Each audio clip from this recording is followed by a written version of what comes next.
जय हिंद। देखिए, ईरान ने हार्मुज जल संधि क्या बंद कर दिया। पूरी दुनिया में तेल और गैस की क्राइसिस आ गई। और तेल और गैस की क्राइसिस अगर ऐसी ही रहेगी तो जो भी चीज पका कर बेची जाती है वो सब महंगी हो जाएगी। चाहे होटल से आप समोसा खाइए, जलेबी खाइए, सादा खाना खाइए, वेज खाइए, नॉन, जो चीजें पका कर बेची जाती है, इडली डोसा, जो भी चीजें हैं यहाँ पे, क्योंकि उसमें अल्टीमेटली उसका कंजम्पशन जो एलपीजी सिलेंडर काफी महंगे हो गए। लेकिन भारत के लिए है अच्छा रास्ता कि क्योंकि वो भारत के लिए सप्लाई चालू किया है। अब ये एक एक करके समझते हैं कि ईरान ऐसा क्यों कर रहा है और लॉन्ग टर्म में क्या होगा, और क्या सच में नेतन्याहू की मृत्यु हो चुकी है, और नेतन्याहू क्या एआई वीडियो से सामने आ रहे हैं, इसको एक एक करके समझते हैं। देखिए, इस जल संधि, इस समुद्र का नाम है फारस की खाड़ी, क्योंकि ईरान का पुराना नाम था फारस, तो फारस के नीचे की खाड़ी फारस की खाड़ी। जिस तरह ये कच्छ के नीचे की खाड़ी कच्छ की खाड़ी, बंगाल के नीचे की खाड़ी बंगाल की खाड़ी। तो फारस की खाड़ी में पूरी दुनिया का 25 से 30% तेल जाता था। लेकिन अलग अलग देश अपने लिए ज्यादा, जैसे चाइना अपने जरूरत का 90% यहीं से लेता था, दुनिया कहीं कहीं से लेती रहती है, तो हर देश का अलग अलग रेशियो था, कोई ज्यादा कोई कम लेता था यहाँ से। हम लोग भी इसी देश से लेते थे, कुवैत से ले लेंगे लोग, इराक से लेंगे, सऊदी अरब से लेंगे यहाँ पर। इसने क्या किया, इस हार्मुज जल संधि पे माइंस लगा दिया। समुद्र के बीच में पतले रास्ता को जल संधि कहते हैं और चौड़े रास्ता को चैनल कहते हैं। अगर पतला रहेगा तो जल संधि, चौड़ा रहेगा तो चैनल कहते हैं। अब ये जल संधि बंद करने के कारण ये फारस की खाड़ी में इतने जहाजों का पूरा जमावड़ा लग गया है, और ये जहाज इंतजार कर रहे हैं ईरान के परमिशन का कि जाएं, और अगर ये बिना परमिशन जाएंगे तो बिना परमिशन उड़ जाएंगे, या तो नीचे से माइंस लगा के मार देगा या तो सीधे मिसाइल हिट कर देगा यहाँ पर। अब एक एक करके समझते हैं, इन जहाजों में केवल क्रूड ऑयल या फिर गैस नहीं भरा हुआ है, अलग अलग सामान भी भरे होते हैं। थोड़ा सा उसको हम लोग समझ जाते हैं, अलग अलग टाइप के जो जहाज होते हैं। एक होता है बल्क कैरियर, बल्क कैरियर बीच में खाली होता है, ऊपर से ढक्कन लगा होता है, तो इसमें हम लोग लूज आइटम भर देते हैं, गेहूं, चावल, सीमेंट, कोयला, लौ अयस्क, ऐसी चीजें जो ऊपर से ले आके इसे सीधे भर दी जाती है, और उसके बाद से इसके ढक्कन को बंद कर देते हैं, तो ऐसे बंद हो जाता है यहाँ पर। और इसको जब खाली करना रहता है तो ढक्कन खोलते हैं और इसे क्रैब बकेट डाल के निकाल देते हैं, और जब 80% निकल जाता है तो थोड़ा बहुत नीचे बढ़ जाता है, तो ये बकेट नहीं पकड़ पाता है, तो इसमें जेसीबी उतार के पहले बटोर के और फिर इसमें क्रैब बकेट से निकाल के बाहर रख दिया जाता है। एक होता है कंटेनर शिप। कंटेनर शिप में क्या है, आप कंटेनर में सामान लोड कर दीजिए, चाहे ट्रेन से लोड कीजिए, पानी वाली जहाज से लोड कीजिए, ये बंदरगाह पे आएगा। ये क्रेन होते हैं, ये क्रेन इसको उठाएगा और इधर ट्रक पे रखेगा, ट्रक लेके चला जाएगा, और ये जहाज खाली हो जाएगा तो वापस तो जाएगा नहीं। अब इस देश से जो कंटेनर लेना रहेगा, ये क्रेन का इधर जाएगा और यहां से अब उठा के और ले आके अब इस पे रख देगा, तो इसे कहते हैं कंटेनर शिप। कंटेनर शिप के बाद जो अभी हम लोग के घर में खाना बनाने वाला लाल रंग का सिलेंडर होता है, एलपीजी सिलेंडर, एलपीजी सिलेंडर को लाते हैं वीएलसीसी से। वीएलसीसी का होता है very large cruise carrier, crude carrier. तो इसमें क्या होता है, ये पूरा अंदर से खोखला रहेगा, ऊपर से पूरा पाइप रहेगा, इसी के अंदर एलपीजी सिलेंडर भरा रहता है। तो इसकी क्राइसिस है, ससुरा ई फंस गया है, तो हमारे यहाँ गैस सिलेंडर क्या हो गए हैं, लाइन लग गए हैं। अब जिस पे गाड़ियां चलती हैं सीएनजी, तो सीएनजी को ले आने वाले कैरियर को कहते हैं एलएनजी, एलएनजी कैरियर कहते हैं, LNG, liquid nitrogen gas, LNG. अब इसको क्या कहते हैं, गैस को एकदम पानी बना के रखते हैं, और इसमें जो जहाज होते हैं ये गोल गोल ये ड्रम होते हैं, ये आइसोलेटेड होते हैं, टेम्परेचर को -60 डिग्री तक, -70 डिग्री जैसा रिक्वायर है उसके अंदर इसमें गैस को भरा जाता है, और फिर इसको एक स्ट्रक्चर दे दिया जाता है और इसको ले आके यहाँ रख दिया जाता है। ये आइसोलेटेड होते हैं इसमें, और इसको ना जो एलएनजी कैरियर होते हैं गैस वाला, ये विस्फोटक होते हैं, तो इसको समुद्र के किनारे नहीं लाते बल्कि थोड़ा अंदर ही लगाते हैं, एक ब्रिज के रास्ते से इसको बांध देते हैं। इन रस्सियों को मोरिंग कहते हैं, रस्सियों को हम मोरिंग कहते हैं। इसे बांध दिया जाता है रस्सियों से ताकि छलक के बाहर ना जाए, और इसे खाली करने के लिए पाइपलाइन से, देखिए ये सब पाइपलाइन है, पहुंचा दिया जाता है। तो एलएनजी हो गया। अब एलएनजी का मतलब समझिए क्या होता है। नेचुरल गैस क्या होता है, वैसी गैस जो प्रकृति में अपने से मिल जाती है उसी को नेचुरल या प्राकृतिक गैस कहते हैं। नेचुरल या प्राकृतिक गैस कहा जाता है, नेचुरल गैस या प्राकृतिक गैस। ये कहाँ होगा, गाय भैंस जो जुगाली करते हैं उसमें होता है, दलदल सड़ जाता है उसमें होता है, धान के खेत में जो कीचड़ होते हैं उसमें पाया जाता है, सबसे ज्यादा नालियों में पाया जाता है नेचुरल गैस। बट इसको पकड़ना बड़ा मुश्किल होता है, हालांकि बहुत दुर्दशा हो जाती है, बहुत सारे मजदूर अभी भी गटर में उतरते हैं। तो इसमें सड़ने गलने से जो गैस आती है उसी को कहते हैं नेचुरल गैस। अब नेचुरल गैस को हम लोग एनजी शॉर्टकट में कहेंगे, नेचुरल गैस, शॉर्टकट में हम इसे कहेंगे natural gas. In natural gas को हम पहले बलून में ट्रैप करके उसको चाप के सिलेंडर में भर देते हैं। तो इस गैस को, नेचुरल गैस एनजी को, जब हम चाप देते हैं तो कहते हैं चपाइल नेचुरल गैस। चाप के जब ट्रक वरक में इसमें सिलेंडर में भर देंगे तो सी से होगा चपाइल नेचुरल गैस, सीएनजी, चपाइल नेचुरल गैस। इसी को हिंदी में कहते हैं compress natural gas, compress natural gas, और अंग्रेजी में कहेंगे चपाइल नेचुरल गैस। तो अगर चाप के पाइप में भर दिए तो चपाइल नेचुरल गैस, एनजी मैंने नेचुरल गैस। लेकिन बड़े बड़े शहरों में जैसे मुंबई हो गया, दिल्ली हो गया, नोएडा हो गया, 20-20 फ्लोर की बिल्डिंग है, कहाँ ले सिलेंडर ले लेके घूमेंगे बार बार। तो क्या किया जाता है ना, उसमें ना इसी गैसवा को पाइप से भेज दिया जाता है, पाइप से, और यहाँ एक मीटर लगा दिया जाता है। आप कितना यूज किए हैं दिख जाता है, यहाँ से बंद कर दीजिए तो सिलेंडर रखने की जरूरत नहीं है।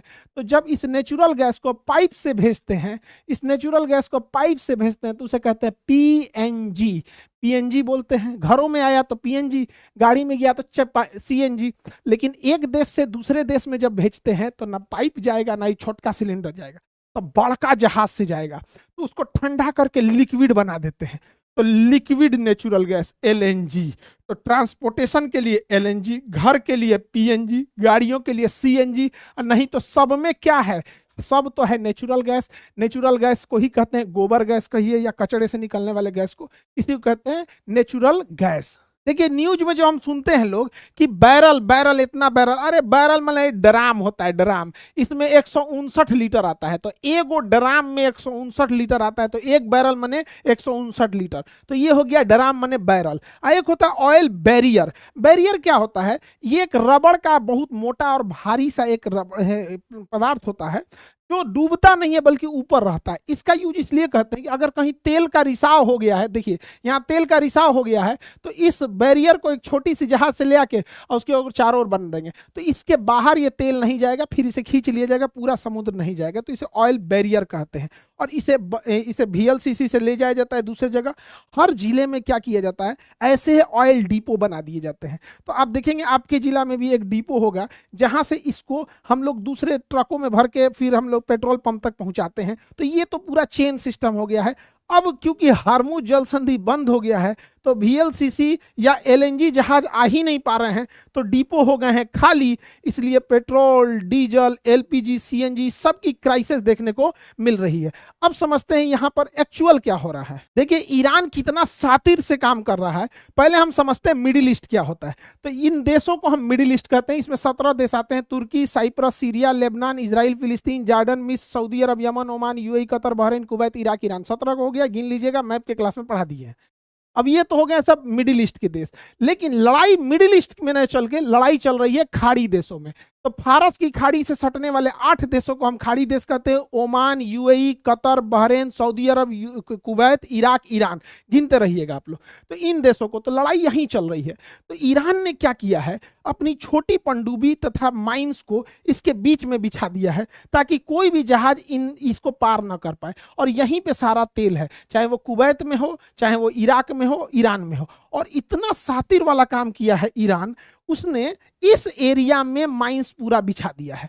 अब इस एरिया में माइंस बिछा देने से हुआ क्या है, अब कोई जहाज को अगर जाना भी है, जैसे इंडिया के जहाज या चाइना के जहाज को परमिशन भी दे रहा है, तो मजबूरी जहाज है वो ईरान से दूर होकर नहीं निकल सकता, पास जाके निकलना पड़ेगा कि अगर ईरान से दुश्मनी है तो सुसर मार के डुबा देगा। यहाँ पे इतना खतरनाक काम कर रहा है। और ईरान ने कहा है कि अमेरिका का डॉलर का जो इस्तेमाल करेगा हम उसके जहाज को जाने नहीं देंगे। हाँ, अगर कोई निकलना चाहता है तो चाइना के युआन का यूज करे। इसीलिए चाइना ईरान की बहुत मदद कर रहा है। इसका एक सब्स्टिट्यूट भी निकाला था अरब ने। अरब ने सोचा था कि हम यहां से पाइपलाइन लगा के रास तनूरा से, और इस पाइप के अंदर अंदर हम अपने जहाज तेल और गैस को इधर भेज देंगे। ईरान ने क्या किया, मिसाइल मार के रास तनूरा को उड़ा दिया, रास तनूरा उड़ा दिया, रास्ता बंद। तो UAE सोचा कि क्यों ना हम यहां से गैस पाइपलाइन बिछा के इधर फुजेरा तक भेज दे। ईरान ने फुजेरा उड़ा दिया। दूसरा, ईरान बड़ी खतरनाक गेम चल रहा है, उड़ा के रद्द कर दिया, अब लेके कहां से जाएंगे। तो अमेरिका ने धमकी दिया कि हम ईरान का भी हम खार्ग द्वीप उड़ा देंगे। ईरान का यहां पर एक द्वीप है खार्ग द्वीप, ईरान अपने सारे गैस वगैरह को इस खार्ग द्वीप से ही बेचता है। तो अमेरिका ने इस खार्ग द्वीप के ऊपर बम्बार्डमेंट कर दिया है। तो भैया तोरे बम्बार्डमेंट से क्या फर्क पड़ेगा, ईरान तो अभी युद्ध की स्थिति में, व्यापार की स्थिति में थोड़ी है। ट्रंपा कौन पागल आदमी है, वो जब खार्ग को उड़ाएंगे तो ईरान कह रहा है ठीक है आप खार्ग को उड़ाइए, हम कतर, सऊदी अरब, बहरीन, कुवैत, इराक, अरब, ओमान सबका उड़ा देंगे ऑयल डिपो, फिर तुम भुगतना। अब ये सब चिल्ला रहा है तो ट्रंप चचा बचाओ। अब आप देखिएगा हार्मुज ये है, ये फारस की खाड़ी है, ये ईरान को देखिए कितना भयानक स्थिति में, पहाड़ और रेगिस्तान घिरा हुआ है ईरान के अंदर। 1980 में अमेरिका अपना हेलीकॉप्टर लेके गया था, यहीं फंस के ढह गया उसका हेलीकॉप्टर, और ईरान ने पकड़ लिया उन लोगों को। तो ईरान को कैप्चर करना अमेरिका के लिए अफगानिस्तान साबित हो जाएगा। और हार्मुज जल संधि के बंद होने से आप केवल मीडिया आपको एक हिस्सा दिखा रही है कि पेट्रोल नहीं आ रहा है, डीजल नहीं आ रहा है, एलपीजी सिलेंडर नहीं आ रहा है, ये नहीं आ रहा है। अरे भैया, महाराष्ट्र, गुजरात और साउथ इंडिया से बहुत सारे सब्जियां और फल मिडिल ईस्ट को जाती थी, और ये सब पेरिसेबल आइटम्स होती हैं, उन्हें पेरिसेबल कहते हैं, जो बहुत जल्दी खराब हो जाती है, जिनमें पानी की मात्रा ज्यादा होती है। अब भैया इन 10-15 दिन से ज्यादा ये नहीं चलते हैं। अब इन्हें जब लेके जाना था, वहां लड़ाई हो रही है, क्या किसी ने उन किसानों को पूछा जो आज रो रहे हैं? किसी का मिर्चा सड़ गया, किसी के फल सड़ गए, किसी का अंगूर सड़ गया, किसी की सब्जियां फल सब सड़ गए, वहां पर कोई पूछने वाला नहीं है। किसान को कौन पूछता है इस देश में? मीडिया को तो पता नहीं होगा कि हमारे यहाँ से भी उधर पेरिसेबल आइटम जाते हैं, बैलन को तो पेरिसेबल का मायने पता नहीं होगा। यहाँ पर ईरान ने हमारे कुछ जहाजों को अलाउ किया है, लेकिन उसमें भी देखिएगा उसने हमारे डिप्लोमेसी को थैंक्स नहीं बोला है। मीडिया ने जब इनसे सवाल पूछा तो उसने कहा कि हमने देखा कि भारत के ज्यादातर लोगों ने हमारे लिए सहानुभूति दिखाई, उन्होंने अमेरिका के युद्ध की निंदा की और बच्चों पर हुए हमलों के खिलाफ आवाज उठाया। ये भारत के लोगों के लिए कह रहे हैं। हमने ईरान को बताया कि जिन भारतीयों ने हमारा समर्थन किया है उन्हें गैस की जरूरत है, इसलिए सरकार इनकी अनुमति दे। और बार बार ये प्रतिनिधि गवर्नमेंट ना करके पब्लिक का कर रहा था, इंडियन पीपल्स के लिए, majority Indian people, because Indian जिसने शो किया था सिंपैथी, तो हमारे लिए ये लोग कह रहे हैं। तो देखिए, पीपल तो पीपल कनेक्शन नहीं खराब होना चाहिए, और कहीं से भी 5 साल 6 साल की लड़कियों के स्कूल के ऊपर बम मारना, वो भी पिन पॉइंट से, ये बहुत गलत है। देखिए हुआ क्या था कि इन स्कूल पर 2 बार हमला हुआ था। एक हमला जब अमेरिका किया था तो स्कूल उतना तबाह नहीं हुआ था, तो सारे लोग स्कूल के एक मेन हॉल में आके इकट्ठा हो गए। तो उसके बाद इजराइल ने मारा तो सारे बच्चियों की मृत्यु हो गई। ये एप्स्टीन फाइल वाले 5-5 साल की लड़कियों को रेप करके उनको मांस को खाने वाले, जब उनको रेप करते थे तो उनके अंदर एक दर्द उत्पन्न होता है किसी भी महिला को। तो छोटी बच्चियों के कोल्ड ड्रिंक पी के उनके प्राइवेट पार्ट में कोल्ड ड्रिंक का बोतल डाल देते थे, जिनसे कि उनका नर्वस सिस्टम एक्टिवेट होता था और उनके ब्लड में अलग टाइप का केमिकल रिलीज होता था। वो जितना तड़पेगी उतना केमिकल रिलीज होगा, ताकि शरीर को वो लास्ट मोमेंट में होप दे सके, लास्ट उम्मीद दे सके कि जिंदा बचो, जिंदा बचो।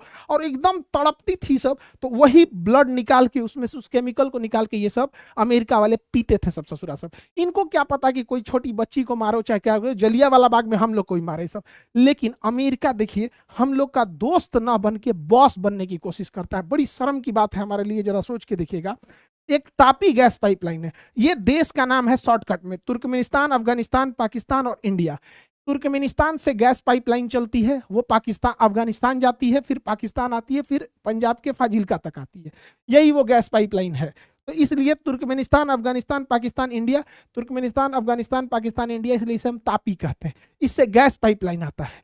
भारत ने प्रस्ताव दिया कि क्यों ना हम लोग एक और पाइपलाइन ईरान से लेके चले आए भारत के लिए, वो नजदीक भी पड़ेगा, यहां ईरान से पाकिस्तान होते हुए अब भारत क्यों ना चला है। तो ये छोटा पाइपलाइन है। अब चूंकि इस पाइपलाइन की सुरक्षा पाकिस्तान भी करता है, क्योंकि पाकिस्तान भी इससे गैस लेता है, तालिबान भी गैस लेता है, तो वो सुरक्षा करेगा। तो अगर यहां से लेके चला आ जाए तो पाकिस्तान से तो एक गैस पाइपलाइन आ ही रही है, ईरान से भी आ जाएगा, तो बार बार भर के लाने का झमेला नहीं रहेगा, बार बार हार्मुज जल संधि का झमेला नहीं होगा। India ready, Pakistan ready, Iran ready. America ने मना कर दिया, कैंसिल करो, कैंसिल। हमने कैंसिल कर दिया। अमेरिका के दबाव में आके ये दोस्ती है या फिर बॉस बनने का प्रयास है, आप खुद सोच के देखिए। हम लोगों ने तापी गैस पाइपलाइन लाए हैं, जबकि हम लोग ये अफगानिस्तान जैसे अशांत देश होते हुए लाए, आज भी गैस आता है, लेकिन ईरान से अमेरिका के कहने पर कैंसिल किया गया। 2019 में अमेरिका ने हम लोग के ऊपर ऐसा दबाव बनाया कि हमें पीछे हटना पड़ा। आप एक स्वतंत्र देश के नागरिक होकर सोचिएगा, 2019 में ईरान हमें 12% कम रेट पर पेट्रोल देता था, 12% कम रेट पर देता था। उस हिसाब से भारत में पेट्रोल 75 रुपया लीटर होता। अभी भी अगर हम लोग रूस और ईरान से तेल खरीदेंगे तो 75 से 80 रुपया लीटर से ज्यादा नहीं जाएगा। इसके अलावे ईरान हमें फ्री में गैस पहुंचाता था, ट्रांसपोर्टेशन का पैसा नहीं लेता था, इंश्योरेंस का पैसा नहीं लेता था। और सबसे बड़ी बात सुनिए ध्यान से, क्या होती है ईरान से दोस्ती, अब देखिए ध्यान से। ईरान हमें 60 दिन का क्रेडिट देता था, कहता था कि हमसे तेल, कच्चा तेल खरीद के ले जाओ और इस कच्चा तेल को रिफाइन करके इसमें से डीजल, पेट्रोल, मोबिल और किरासिन तेल बनाओ और इस तेल को पेट्रोल पंप तक पहुंचाओ और वहां से बेचो। अब बेचने के बाद जब पैसा आएगा तब उस पैसा में से अपना मुनाफा रख के और हमको पैसा दे देना, यानी 60 दिन बाद पैसा देना, उसी को कहते हैं 60 दिन का ट्रेड क्रेडिट।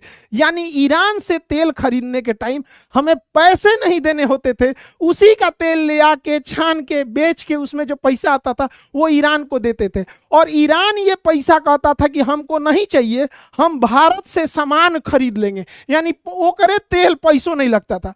और जो पैसा एक्स्ट्रा बच भी जाता था ईरान कहता था कि हमको डॉलर में मत दीजिए, हमको वह पैसा रुपया में लौटा दीजिए यूको बैंक के थ्रू में।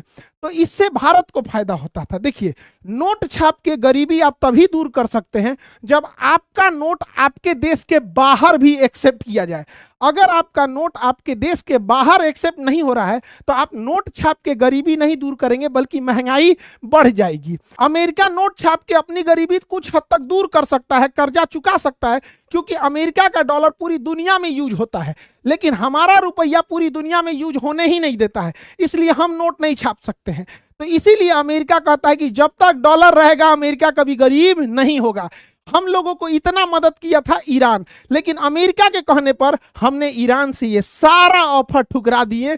75 रुपया की जगह 105 रुपया पेट्रोल पहुंच गया। अमेरिका को कोने मुंह से लोग दोस्त कहते हैं, यह दोस्त है कि बॉस बनने की कोशिश करता है। मीडिया में एक गलत खबर चलती क्या है, कहा जाता है कि 1965 की लड़ाई में ईरान पाकिस्तान का साथ दिया था। यह आधा सच है, पूरी बात समझिएगा। 1965 की लड़ाई में अमेरिका ने पाकिस्तान का खुल के साथ दिया था, वो तो कारगिल की लड़ाई में भी साथ दिया था, अभी पहलगाम में ऑपरेशन सिंदूर में भी पाकिस्तान का साथ दिया था। अमेरिका ने पैटर्न टैंक दिया पाकिस्तान को।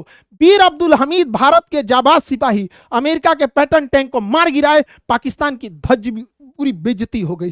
तब अमेरिका ने, ईरान में अमेरिका के समर्थन की सरकार थी, उस समय ईरान में राजतंत्र था और रजा पहलवी की सरकार थी और वो अमेरिका के चमचे थे। ये ईरान जो है उस समय 1965 में अमेरिका का चमचा था। तो अमेरिका के राष्ट्रपति लिंडन जॉनसन ने ईरान से कहा कि तुम पाकिस्तान को 12 हेलीकॉप्टर दो। तब ईरान ने 12 हेलीकॉप्टर पाकिस्तान को दिया। लेकिन खमैनी, आयतुल्लाह खमैनी, अभी वाले अली खमैनी नहीं, आयतुल्लाह खमैनी ने इसकी सरकार को गिरा दिया और इसे अमेरिका भागना पड़ा था। और तब जाके ईरान में आए खमैनी और इन्होंने कहा कि कोई हेलीकॉप्टर भारत के खिलाफ नहीं जाएगा। तो ईरान जो भारत के खिलाफ आया था वो अमेरिका के जो कठपुतली सरकार थी वो भारत के खिलाफ थी। खामेनी की सरकार भारत के खिलाफ नहीं गई। और जब मुस्लिम देशों ने कश्मीर के मुद्दे पर भारत के खिलाफ वोट दिया कि कश्मीर पाकिस्तान का हिस्सा है, तो पहलवी रहता ईरान में तो यह भी कहता कि कश्मीर जो है वो पाकिस्तान का भाग है, भारत का नहीं। लेकिन वहां आयतुल्लाह खमैनी की सरकार आ गई और आयतुल्लाह खमैनी की सरकार ने कहा कि कश्मीर भारत का हिस्सा है, पूरे 57 मुस्लिम देशों को रोक दिया। तो ईरान जो है वो ये सरकार भारत के खिलाफ है जिसको अमेरिका दोबारा लाना चाहता है, पहलवी की सरकार, लेकिन खामेनी की सरकार भारत के साथ है। तो अभी के टाइम पे अगर केवल इतिहास में ये देखा जाएगा कि ईरान हमारे खिलाफ था, तो याद रखिएगा अगर अमेरिका जीतता है और ईरान में रिजीम चेंज होती है और खामेनी की सरकार खत्म होती है और दोबारा रजा पहलवी की सरकार आती है, तो फिर से अमेरिका ईरान को हमारे खिलाफ वैसे ही इस्तेमाल करेगा जैसे पाकिस्तान को इस्तेमाल करता है। तो सरकार चेंज होती है, अमेरिका यही चाहता है। आज भी अमेरिका भारत के खिलाफ रहता है, लेकिन ईरान है कि रिजीम चेंज करने का नाम ही नहीं लेता है। कहता है कि अगर एक खामेनी शहीद हुए तो दूसरे आएंगे, तीसरे आएंगे।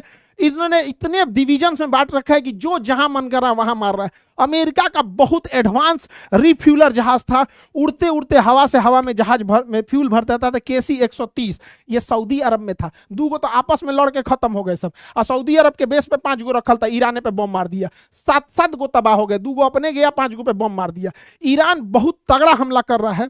ईरान के सैनिक जो हैं वो थर्मल कैमरा में दिख जा रहे हैं। तो ईरान के लोगों के लिए वरदान साबित हो जाता है छाता।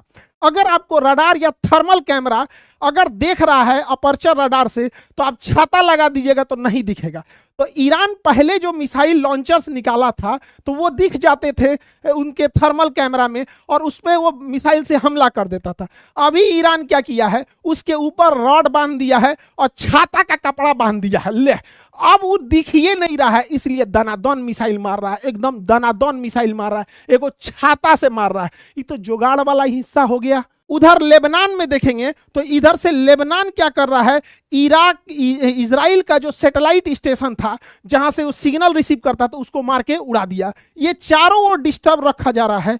हालांकि अरब के जो 57 देश हैं, ये जो 57 बहनें हैं, 57 बहनें, ईद मुबारक, ईद आ रहा है, 57 बहनें मेहंदी जरूर लगाइएगा हाथ में, मेहंदी जरूर लगाइएगा ईद में। ये 57 बहनें मेहंदी जरूर लगाएंगी। और ये 57 मुस्लिम देश अल्लाह से ज्यादा ट्रंप से डरते हैं सब। ट्रंप बोलेगा यस तो यस सर, नो सर, ये कहने के लिए डरते हैं सर। खैर, इन 57 बहनों को इनका देश मुबारक। इनका जो अकेला भाई ईरान है ये तो तबाही कर रहा है। काजने का मतलब है ड्रोन जहां भी रडार देख रहा है हुए जाके मार दे रहा है। ईरान जो है अमेरिका के पेट्रियट और थर्ड डिफेंस सिस्टम को पूरी तरह से ओवरलोड करना चाहता है। इसलिए ईरान ने बगदाद के दूतावास पर भी हमला कर दिया जहां अमेरिका के राजदूत बैठते थे। उस दूतावास के रडार को भी मार दिया गया। उस दूतावास पे एक बहुत हाई गोली चलाने वाली सी arm close in weapon system था। एक थुथुरा में पूरा गोली भरल रहता है और ये 1 मिनट में 4000 गोली मारती है। धर धर धर धर धर इतना गोली मारी तब वो एक रडार आकर तोड़ दिया। रडार गया, सियाम सिस्टम काम खत्म। ये इसलिए किया जा रहा है कि यहाँ पे जो मिसाइल सिस्टम है, थर्ड मिसाइल सिस्टम, ये चारों ओर लगा के रखना पड़े। इसलिए जितना थर्ड और पेट्रियट और आयरन डोम खर्चा होगा उतने ही ईरान की मिसाइलें और तगड़ा आके हमला करेंगी। यही कारण है कि ईरान कभी साइप्रस पे हमला कर रहा है कि यहां से तुम मिसाइल सिस्टम नहीं हटा सको, कभी इराक में हमला कर रहा है कि भैया यहां भी रखे रहो, अभी कर रहा है कि यूक्रेन में भी मारेंगे तो यहां भी रखे रहो, सऊदी में भी रखो, कुवैत में रखो, कतर में रखो, ओमान में रखो, हर जगह रखो। लेकिन अमेरिका होशियार, उसने क्या किया कि साउथ कोरिया से मिसाइल मंगा रहा है कि भैया हिया वाला खत्म हो गया, मारेंगे तो हम काउंटर कैसे मारेंगे। जापान से मंगा रहा है, तो ये तो हो गया गड़बड़। तो ईरान ने फोन किया चाइना को, यार देखिए ना हो कुल मिसाइल हमने का फोड़ दिए तो होने से लिया रहा है। तो ईरान ने कहा, चाइना ने कहा कोई बात नहीं। चाइना बोला इस डोमिनोज के बर्गर को, या बर्गर भाई मिसाइल मार तो दनादन, तीन लगा चार और मिसाइल मारे, ले दनादन ले दनादन। तो ये जो मिसाइल लाया था चल चल चल चल चल चल वापस चल वापस चल, सोच रहा मुंगा देगा वो, कोनो ठीक नहीं है। तो ये सारा मिसाइल वापस चल गया।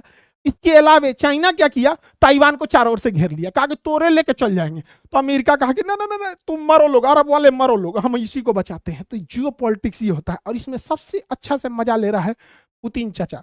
पुतिन चाचा मस्त प्रतिदिन 6000 करोड़ का फायदा कमा रहे हैं, प्रतिदिन 6000 करोड़ का फायदा कमा रहे पुतिन चाचा। रूस हमारा दोस्त है, वो जितना कमाए हमें बहुत खुशी होती है, जितना कमाए। जो हमारा दोस्त है, हम हमेशा भारत की वो सिद्धांत रहा है वसुधैव कुटुंबकम, हम कभी युद्ध नहीं चाहते हैं। दुनिया को अमेरिका ने युद्ध दिया, हमने उसे बुद्ध दिया था। लेकिन दुनिया में क्या चलता है, जिसका दबदबा रहता है उसी की लोग सुनते हैं। लेकिन पुतिन से हम हमेशा से दोस्ती रही है। ईरान इतना तगड़ा मार रहा है और इतना पिन पॉइंट एक्यूरेसी से मार रहा है, उसका मिसाइल दनादन लग रहा है। उसकी मिसाइलों को चाइना की बाइडू सिस्टम रास्ता दिखा रही है, क्योंकि वो अमेरिका का जीपीएस अगर यूज करेगा ना तो अमेरिका इस जीपीएस को जाम कर देगा। कारगिल की लड़ाई में हमने अमेरिका से जीपीएस मांगा था, अमेरिका ने देने से मना कर दिया था। तो इस वक्त ईरान को जीपीएस सिस्टम चाइना का बाइडू सिस्टम दे रहा है, जिसमें 34 ठोर सैटेलाइट लगे हुए हैं। पिन पॉइंट एक्यूरेसी से मार रहा है दनादन। अभी खबरों में आ रहा है कि नेतन्याहू की मृत्यु हो गई है, कोई एआई से वीडियो बनाया हाथ मिलाते मिलाते। अब क्या है क्या नहीं है ये आगे फर्दर पता चलेगा, किसकी मृत्यु हुई है किसकी नहीं हुई है। लेकिन ट्रंपा तो बोल दिया इजराइल को कि ढेर उड़ रहा था। देख भाई, Israel would has been wiped out if USA has not attack Iran. मतलब इजराइल तो कब का उड़ गया रहता अगर अमेरिका बचाने नहीं आता तो। ये बात भी है, मीडिया में इतना धड़ल्ला बनाया गया था, हई है हऊ है दुनिया भर का। और यहां पर इजराइल का क्या कहना है कि ईरान बहुत गलत कर रहा है, ईरान बहुत गलत कर रहा है, वो हमारे सिविलियन एरिया पे मार रहा है, सिविलियन एरिया पे मार रहा है।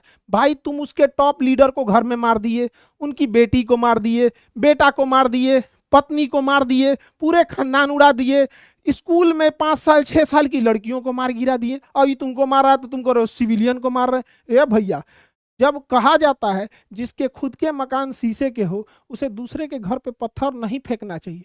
जब मधुमक्खी के डंक से डर लगता है तो छत्ता में हाथ डालना बिना का जरूरत था। लेकिन भारत को एक बात सीखने की जरूरत है। जीपीएस सिस्टम जो है चाइना के पास 34 ठो उसमें सैटेलाइट लगे हैं और ये इसे बढ़ा के 50 करने जा रहा है, इससे कि पूरी दुनिया के कोना कोना कोना कोना पे वो नजर रख सकता है चाइना और पिन पॉइंट मिसाइल मार सकता है। वहीं दूसरी ओर भारत को जब अमेरिका ने जीपीएस देने से मना कर दिया 1999 की कारगिल की लड़ाई में, तो भारत ने सोचा कि हम 7 ठो हम भी सैटेलाइट छोड़ेंगे जो पूरी दुनिया तो नहीं, केवल कम से कम भारत के आसपास नजर रखेगा। इसे हम लोग नाविक सिस्टम कहें या इंडियन रीजनल सैटेलाइट सिस्टम कहें। ये 7 गो रडार इसमें सैटेलाइट छोड़ा गया, लेकिन इस 7 गो में से 4 गो बचल है। 3 गो का बैटरी खत्म हो गया है, जिसको परमाणु घड़ी बोला जाता है। मोदी जी पैसा सैंक्शन कीजिए, पैसा की कमी हो गई है इसरो को। 3 गो का घड़ी खराब हो गया है, 4 गो बचल है।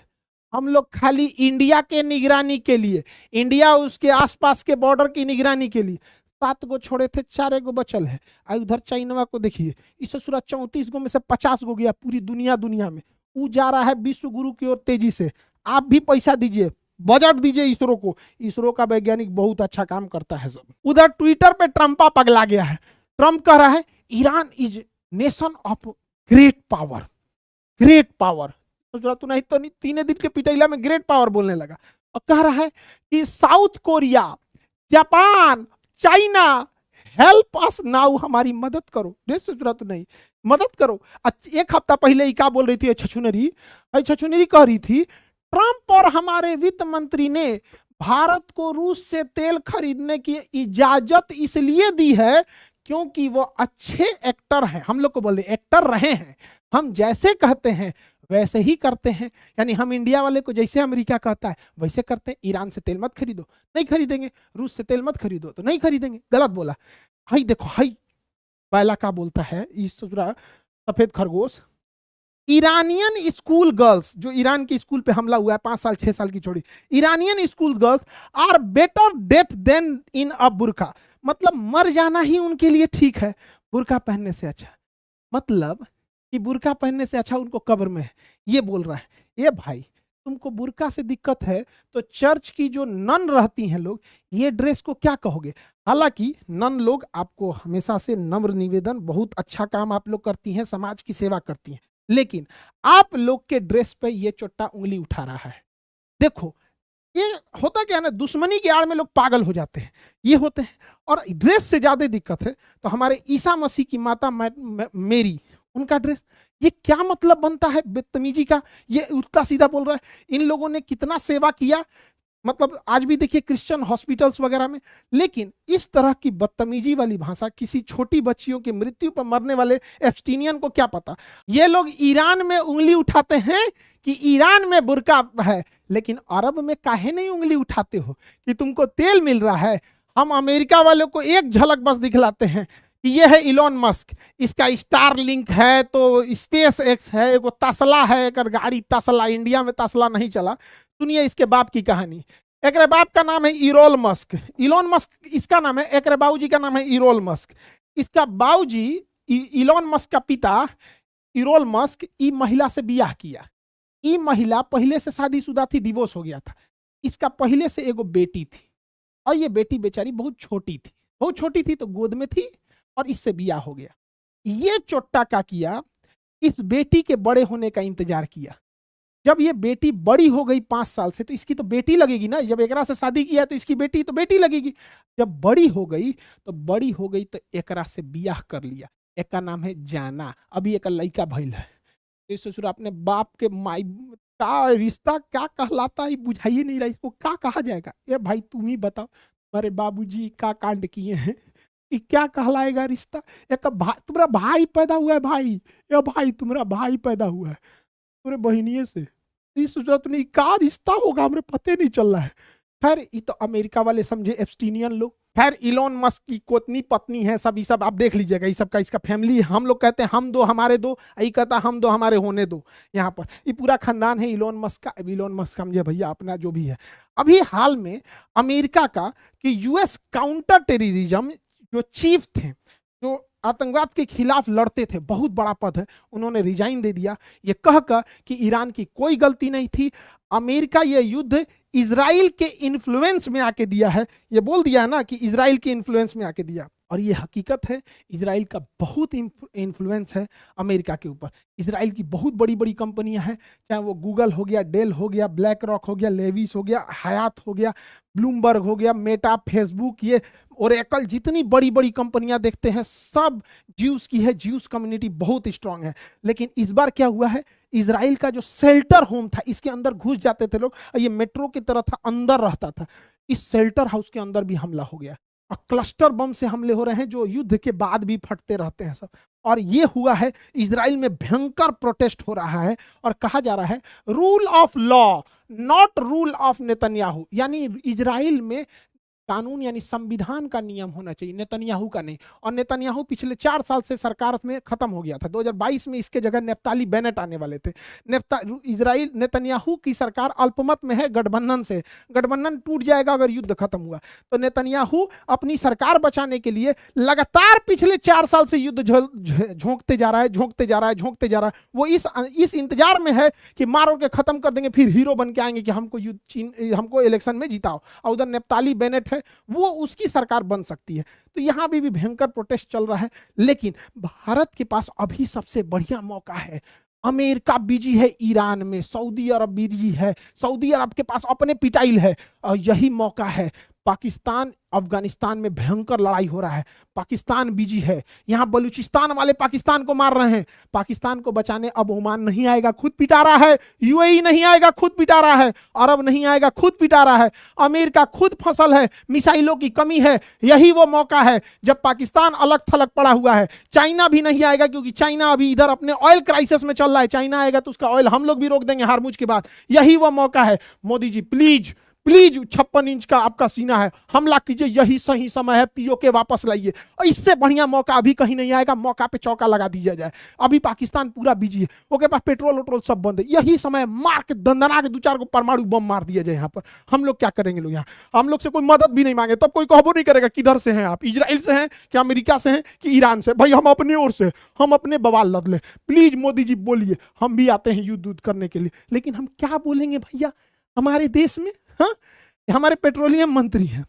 अरे मंत्री जी, बांग्लादेश में जिस दीपू चंद्र दास को जलाकर भीड़ मार दिया, उस बांग्लादेश को आप पेट्रोल दे रहे हैं, उस बांग्लादेश को डीजल दे रहे हैं, उस बांग्लादेश को गैस दे रहे हैं। इनको पता नहीं किसने समझा दिया इन लोग को कि वैक्सीन बांट दीजिएगा तो विदेश नीति सुधर जाएगा। अब तुर्की में भूकंप आ जाएगा तो चिड़ा मुढ़ी मदद बांट दीजिएगा तो विदेश नीति सुधरेगा। ऐसे नहीं होता है विदेश नीति। भय बिना प्रीत कहाँ।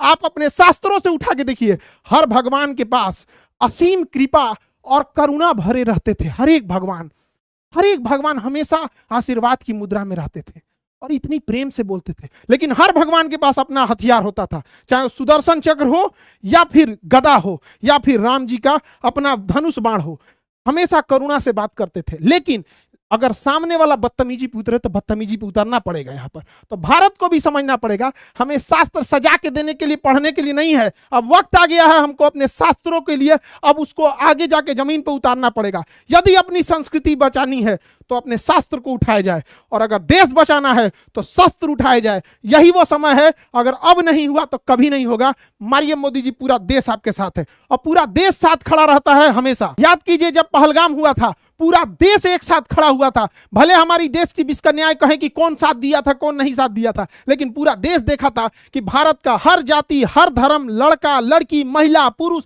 सब एक सुर में भारत का साथ दिए थे। अभी वो मौका है हम लोगों को पाकिस्तान के ऊपर हमला कर देना चाहिए। हालांकि देखेंगे भारत में तो इससे उल्टा हो रहा है। भारत में देखेंगे तो अभी एक कहानी बताते हैं, आप सुनिए, बहुत मजा आएगा। ये है आनंद सिंह जी, ये कर्नाटक के हैं। आनंद सिंह जी यहाँ पर बड़ी खतरनाक काम हुआ। ये पेड़ और काट उठ के पूरा जंगले साफ कर दिए, स्मगलिंग खनन वनन करके इन पे भयंकर मुकदमा चालू हुआ। पेड़ और साफ करने में पुष्पा से तगड़ा आदमी है ये, पूरा जंगल का जंगल साफ कर देता है। इसके ऊपर जब केस हुआ तो ये आनंद सिंह जो थे ना, ये भाई साहब कांग्रेस का था, तो कांग्रेस छोड़ के बीजेपी ज्वाइन कर लिया, कांग्रेस छोड़कर बीजेपी ज्वाइन कर लिया। अब मजेदार बात सुनिए, भाई बीजेपी ज्वाइन किया ना तो इसको फॉरेस्ट मिनिस्टर बना दिया गया। अरे ससुरा वो जंगल काट रहा था, उसको फॉरेस्ट मिनिस्टर बना दिया। अरे यार बनाना था तो कुछ और बनाते यार, उसका पूरा जंगल काटने का एक्सपर्ट है। इससे पूछा गया कौन मंत्रालय चाहिए आपको, कहा महाराज हम तो पुष्पा हैं, जंगल काटने का एक्सपर्ट, हमको आप फॉरेस्ट मिनिस्टर बनाइए। अभी तो ये 3 जिला का काट रहे थे, पूरा राज्य का काट देंगे।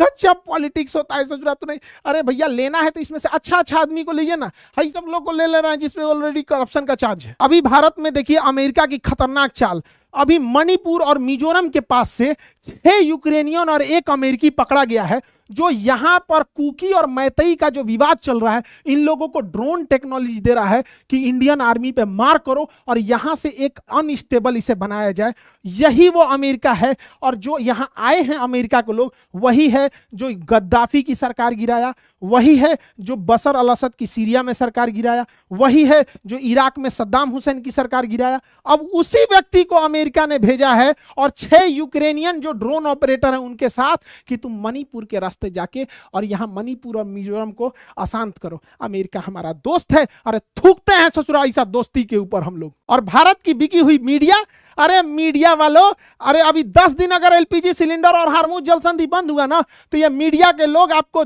लकड़ी से खाना बनाने के 10 गिनती गिनाएंगे। लकड़ी से खाना बनाने के ये फायदे होते हैं, 10 फायदा गिना देगा, ये फायदा होता है। करा ये लोग लाइन में लग गया है तो ये लोग देशद्रोही घोषित कर दो, ये लोग लाइन में लग गया है। क्या माने इन लोग का सिलेंडर में आधा भरा होगा, देखा होगा तो आधा सिलेंडर फेंक दो, आधा गैस उड़ा दो और लाइन में लग जाओ, ऐसे थोड़े लगा होगा। अरे भाई गरीब आदमी कहाँ पैसा बचाता है, कहीं कोई चीज सस्ता हो गया तो दौड़ गया लेने के लिए, पता चला ही चीज महंगा होगा तो उसको खरीद के रख लेगा। गरीब आदमी है, सिलेंडर भर रहा है ना। शेयर मार्केट वाला तो है नहीं जहां शेयर मार्केट लगाएगा। ये बात मानते हैं कि उतना भी क्राइसिस नहीं है, लेकिन ये डरे हुए हैं लोग। इनको लगता है कि सोच रहा क्राइसिस आ जाएगा हमारा 400-500 रुपया चल जाएगा। ऐसा थोड़ी होगा कि इन लोग का सिलेंडर आधा भरा होगा और हार्मुज जल संधि बंद होगा, आधा सिलेंडर में गैस उड़ा दो और लेकर दौड़ जाओ से। अरे भाई खाली रखा होगा तभी ना, कि एक्स्ट्रा खाली रखा होता है। डर है, गरीबी इतनी भयानक होती है। लेकिन पूरे देश को कहते हैं, हमेशा याद रखिएगा आपका झुकाव सदैव देश के प्रति होना चाहिए, न कि कभी भी किसी के और प्रति। आपके झुकाव चाहे जिस जाति, धर्म, मजहब, पार्टी, राजनीति कहीं के हो, हमेशा झुकाव देश के प्रति होना चाहिए। देश की विदेश नीतियां देश के लोग डिसाइड करते हैं कि आपका पूरा प्रभाव कहां जा रहा है। तो ये चीज आप समझ रहे होंगे। और दूसरी सूचना, जो बीपीएससी और यूपीएससी वाले बच्चे हैं, यूपीएससी की बैच जो स्टार्ट हो जाएगी 26 मार्च से, बीपीएससी की बैच स्टार्ट हो जाएगी आप लोग का 9 मार्च से। और बोर्ड एग्जाम वाले जो 10th वाले बच्चे हैं, आप लोग के लिए बोले थे हम केवल 2000 बच्चों के लिए, तो इसमें 1000 से ज्यादा बच्चे ऑलरेडी इनरोल हो चुके हैं। 10th वाले बच्चे ऑफलाइन क्लास, जिसमें हम आपको सोशल साइंस और साइंस पढ़ाएंगे और आप लोग को कोई दिक्कत नहीं होगा। और सेमिनार के लिए एक जरूरी सूचना, ध्यान से सुनिएगा, एक बड़ा सेमिनार आयोजित होने जा रहा है 29 मार्च को प्रयागराज में। 29 मार्च को स्टार्ट होगा प्रयागराज में और पटना में होगा 5 अप्रैल को बापू सभागार में। तो प्रयागराज में 29 मार्च को और पटना के बापू सभागार को 5 अप्रैल को स्टार्ट होगा। आई होप आप पूरा टॉपिक समझ गए होंगे। अब आगे के क्लास में हम समझाएंगे कि कैसे पहलवी की सरकार को गिराकर खमेनी की सरकार आती है और उसके बाद कैसे अमेरिका का परम मित्र ईरान अमेरिका का कैसे परम दुश्मन बन जाता है। आई होप आपको ये पूरा टॉपिक समझ में आया होगा। मिलेंगे नेक्स्ट क्लास में। जय हिंद।